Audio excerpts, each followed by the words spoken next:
दोस्तों, जैसा कि आप सभी को पता ही है कि ये जो व्यक्ति है जिनका नाम है डोनाल्ड ट्रंप, ये अभी के समय काफ़ी सुर्खियों में है, काफ़ी चर्चाओं में है, क्योंकि इनकी वजह से स्टॉक मार्केट के अंदर काफ़ी वॉलेटिलिटी आ चुकी है। स्टॉक मार्केट कभी अप कभी डाउन होता रहता है। और आपको भी पता है कि इनकी कुछ भी कॉमेंट्री होती है, किसी भी सेक्टर को लेकर कुछ भी चेंजेस होते हैं पॉलिसी में, तो वो सेक्टर काफ़ी नीचे आता है और उसके ऊपर जाने के चांसेस भी काफ़ी कम हो जाते हैं। तो आपको बताइए कि कौन कौन से सेक्टर्स में अभी इन्होंने कमेंट्री दी है। यहाँ पे हम बात करने वाले एक ऐसे सेक्टर को लेकर जिसके लिए इन्होंने टैरिफ बढ़ा दिया है, 25% तक कर दिया है। आगे वाले वीडियो में हम एक और सेक्टर के ऊपर बातचीत करने वाले हैं जिनमें या जिस सेक्टर में आगे चल के टैरिफ बढ़ सकता है और स्टॉक क्रैश हो सकते हैं मंगलवार वाले दिन। ठीक है, तो अभी हम यहाँ पे चर्चा को आगे बढ़ाते हैं। तो देखिए दोस्तों, आपको बताइए टैरिफ को लेकर काफ़ी कुछ हमने सुना है, काफ़ी सारी चीज़ें हमने फेस की है। स्टॉक्स नीचे आ जाते हैं, ऊपर जाने का नाम नहीं लेते हैं। पिछली बार जब इनका टेन्योर था, कार्यकाल था, तो उसके अंदर भी इस तरह की काफ़ी सारी चीज़ें हमने देखी थी और उस वजह से स्टॉक मार्केट ने काफ़ी ख़राब परफॉर्म किया था। तो कैसे स्टॉक मार्केट ने ख़राब परफॉर्म किया हिस्ट्री में और किस तरह से रिकवरी आई, उसको भी हम यहाँ पे चेक करने वाले हैं। अब देखिए, जब भी टैरिफ का अनाउंसमेंट होता है या फिर टैरिफ बढ़ता है तो स्टॉक मार्केट के अंदर सेलिंग आ जाती है और उस पर्टिकुलर सेक्टर के अंदर काफ़ी बड़ी सेलिंग आती है। और सेलिंग आने के पीछे का रीज़न है प्रॉफिट के ड्रॉप होना। यानी आपको बताइए, जब प्रॉफिट बढ़ेगा तो बाइंग होती है और जब प्रॉफिट गिरता है कंपनी का तो उसको लेकर सेलिंग होती है, क्योंकि जब प्रॉफिट गिरेगा तो वैल्यूएशन बढ़ जाती है और ओवर वैल्यूएशन पर इन्वेस्टर्स बेचते हैं और टैरिफ बढ़ता है तो प्रॉफिट गिरता है और उसी की वजह से पहले ही स्टॉक मार्केट के अंदर सेलिंग होना शुरू हो जाती है। अब देखिए दोस्तों, अभी जो रिसेंटली टैरिफ अनाउंसमेंट हुआ है वो एक सेक्टर पे हुआ है जिसका नाम है ऑटो सेक्टर। अब इसको लेकर आपने देखा होगा, पिछले ट्रेडिंग सेशन में निफ्टी ऑटो क्रैश हुआ था मोर देन 1% के साथ में। अब ये अनाउंसमेंट क्या है? अनाउंसमेंट दोस्तों आप देख सकते हैं कि 25% तक टैरिफ को बढ़ा दिया जा चुका है और इसकी वजह से अनसर्टेनिटी हो चुकी है इंडिया के 7 बिलियन कंपोनेंट एक्सपोर्ट के ऊपर।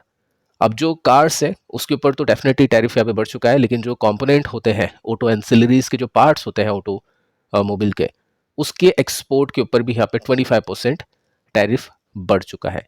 तो उसकी वजह से ट्रेडर अभी काफ़ी फियरफुल है, सिलेक्टिव है कि कौन सी कंपनीज के स्टॉक्स को लेना चाहिए, किस कंपनी के स्टॉक को नहीं लेना चाहिए।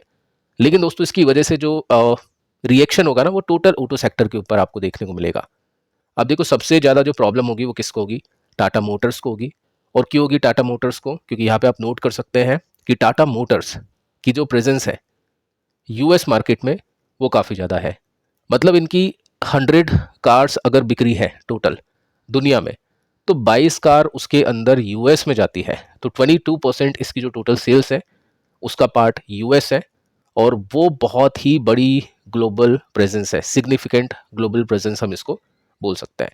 तो काफ़ी सारी कंट्री इसमें एक्सपोर्ट करती है, बट यूएस का नाम सबसे पहले है। और इसके अंदर आप देख सकते हैं कि कौन सी कार ये कंपनी बेचती है, JLR। अब ये इसकी प्रॉफिटेबिलिटी के ऊपर काफ़ी इंपैक्ट करती है, क्योंकि महंगी कार्स होती हैं, प्रॉफिट के मार्जिन्स अच्छे होते हैं। अमेरिका में बेच रही है तो ऑब्वियसली वहाँ से कमाई काफ़ी अच्छी होती है। एक्सपोर्ट वॉल्यूम को देखें तो फाइनेंशियल ईयर 24 में अप्रॉक्स 4 लाख यूनिट बेची है ग्लोबली, जिसमें यूएस सबसे ऊपर है। तो अगर टैरिफ बढ़ेगा तो ऑब्वियस है दिक्कत होगी और उसकी वजह से टाटा मोटर्स के शेयर प्राइस के ऊपर भी प्रभाव पड़ सकता है। अब इसी वजह से दोस्तों आप देखोगे ना, वैसे अगर आप देखोगे तो टोटल मार्केट अभी के समय नीचे है, तो स्टॉक्स नीचे हैं, हर एक सेक्टर अभी के समय डाउन है। टाटा मोटर्स की बात करें तो सिग्निफिकेंट डाउन ट्रेंड इसने फॉलो किया और 47% अपने पीक से स्टॉक अभी नीचे है, यानी मोटा मोटी 50% के साथ में स्टॉक नीचे है। लेकिन दोस्तों टाटा मोटर्स का आपको पता ही है, अगर आपने चार्ट को देखा होगा लॉन्ग टर्म में, तो ये सब चीज़ें चलती रहती हैं। 60-70% भी स्टॉक क्रैश होता है, उसके बाद में तेजी आती है। लेकिन जब भी JLR के ऊपर चैलेंज आता है तो स्टॉक का प्राइस काफ़ी गिरता है और उसमें रिकवरी होने में काफ़ी टाइम लगता है। तो सबसे ज़्यादा जो इम्पैक्ट होगा वो टाटा मोटर्स को होगा, ये चीज़ आपको पता होनी चाहिए। अब देखो, हिस्ट्री को देखते हैं और उसके हिसाब से सॉल्यूशन निकालने की कोशिश करते हैं, क्योंकि प्रॉब्लम हमने देख ली, क्या प्रॉब्लम है अभी के समय। सॉल्यूशन को देखने के लिए हमको पीछे जाना होगा कि पहले भी क्या ऐसा हो चुका है क्या, और उसके हिसाब से चीज़ों को देखते हैं। तो देखिए, जो फर्स्ट टाइम डोनाल्ड ट्रंप जब प्रेसिडेंट बने थे यूएस के, वो कब था? टेन्योर क्या था उसका? 2017 से लेकर 2021। अब आपको पता ही है 2017 में एक बहुत अच्छा मार्केट था, बुल मार्केट था। 16-17 में या 17 में हम बोल सकते हैं मार्केट ने काफ़ी अच्छी तेजी दिखाई थी।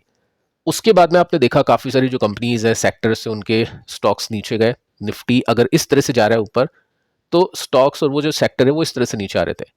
और उसके पीछे का रीज़न था डोनाल्ड ट्रंप, क्योंकि इनकी जो कमेंट्रीज थी, पॉलिसी में जो चेंजेस थे, चाहे वो टैरिफ को लेकर हो या फिर आईटी कंपनीज में जो चेंजेस इन्होंने किए थे या काफ़ी मतलब नेगेटिवली ट्वीट्स किए थे, तो उसकी वजह से आईटी सेक्टर और कुछ सेक्टर्स थे जो काफ़ी खराब परफॉर्म करे थे। एग्जाम्पल मैं आपको देने की कोशिश करता हूँ। आप देख सकते हैं यहाँ से 2017 से लेकर इनका जो कार्यकाल था 2021 तक, ये है निफ्टी ऑटो। तो निफ्टी ऑटो ने किस तरह से परफॉर्म किया, कोई रिटर्न्स नहीं बने। यहाँ पे निफ्टी ऑटो 18 में 19 में नीचे था, क्रैश था। तो ये चीज़ पहले भी हमने देखी थी। और उसके बाद में जैसे इनका कार्यकाल खत्म हुआ, उसके बाद में काफ़ी अच्छी तेजी हमने यहाँ पे देखी निफ्टी ऑटो के अंदर। तो ये जो पॉइंट है वो आपको थोड़ा सा समझना चाहिए कि अभी के समय आप देखोगे तो सिचुएशन कैसी है। इसी तरह से है जिस तरह से उस समय ट्रंप की एंट्री थी। और अगर ये चीज़ कंटिन्यूसली चलती है तो फिर आपको पता ही है कि यहाँ पे क्या सिचुएशन बनी थी आगे और किस तरह से रिकवरी हमने देखी थी। तो ये हिस्ट्री आपको पता होनी चाहिए। अब देखिए सॉल्यूशन के लिए हम देख सकते हैं एक फंड को, कोई रिकमेंडेशन नहीं है यहाँ पे, एक फंड जस्ट मैं आपको बता रहा हूँ कि किस तरह से म्यूचुअल फंड्स परफॉर्म करते हैं। अगर ऑटो सेक्टर अंडर परफॉर्म करेगा तो वो फंड भी अंडर परफॉर्म करेगा, अगर तेजी आएगी तो उस फंड में भी तेजी आएगी। तो आप देख सकते हैं यूटीआई ट्रांसपोर्टेशन लॉजिस्टिक फंड, इसमें बहुत रिस्क है क्योंकि एक सेक्टर के ऊपर डिपेंड करता है। अगर ऑटो सेक्टर अच्छा नहीं करेगा तो ये भी फंड अच्छा परफॉर्म नहीं करेगा। ठीक है, अब इसमें हम देखते हैं यहाँ पे किस तरह का चार्ट है। तो चार्ट अगर आप देखोगे तो आपको पता चलेगा कि 2017 के बाद में 18, 19 और ये 20 ये काफ़ी वीक थे। उसके बाद में जो तेजी बनी है काफ़ी अच्छी तेजी बनी है। तो स्टॉक मार्केट का दोस्तों रूल है कि गिरावट भी होती है और उसके बाद में जब चीज़ें चेंज होती है, सुधरती है, तो तेजी भी आती है। अब फंड में बेनिफिट ये हो जाता है कि आपके पास में ऐसा नहीं है कि आपके पास में सिर्फ टाटा मोटर्स होगा। देखो यहाँ पे इनके पास में टाटा मोटर्स भी है 6% के साथ में, और अन्य कंपनी भी है जिसमें एम एन एम यानी Mahindra and Mahindra top holding में है 14% के साथ में। मारुति सुजुकी आप देखोगे 10% है। तो कंप्लीट पोर्टफोलियो है 40 स्टॉक्स का। और इसमें क्या ऑटो एंसिलरीज कंपनीज भी आती है और बाकी जो कंपनीज होती है वो भी इसमें आ जाती है। सो दोस्तों आप क्या कर सकते हैं, इस पोर्टफोलियो को पूरी तरह से स्टडी कर सकते हैं। इसकी 39 कंपनीज को देख सकते हैं, उनके बारे में स्टडी कर सकते हैं, पढ़ सकते हैं, और आपको पता चलेगा कि किस तरह से आपके पास में कंपनीज होनी चाहिए या किस तरह से ऑटो सेक्टर का जो फंड होता है वो कंपनीज को लेकर चलता है। और ये चीज़ आपको थोड़ी सी ध्यान में रखनी है कि टैरिफ वॉर जितना चलेगा उतना ही ज़्यादा ट्रबल प्रॉब्लम हमको फेस करनी पड़ सकती है। और यहाँ पे भी काफ़ी बड़ी दिक्कतें हुई थी, कुछ 2-3 साल तक स्टॉक्स परफॉर्म नहीं करे थे। ये यहाँ से लेकर यहाँ तक जो गिरावट बनी है, ये गिरावट मार्केट की वजह से बनी है, और जो अब गिरावट यहाँ से बन सकती है वो ट्रंप के टैरिफ की वजह से बन सकती है। तो आपको क्या लगता है कितना यहाँ पे गिरावट हो सकती है ऑटो सेक्टर के अंदर? आप चाहे तो नीचे कमेंट कर सकते हैं। और इस तरह की रिकवरी की एक्सपेक्टेशन आपकी कब से है, ट्रंप के कार्यकाल के एंड होने से या फिर ट्रंप के कार्यकाल के अंदर ही ऑटो सेक्टर अच्छा परफॉर्म कर सकता है? वो चाहे तो आप नीचे कमेंट कर सकते हैं, अपनी जो एक्सपेक्टेशंस है, ओपिनियंस है, वो शेयर कर सकते हैं। तो फिलहाल दोस्तों इस वीडियो में इतना ही, मिलता है अगले वीडियो में, तब तक के लिए बाय बाय।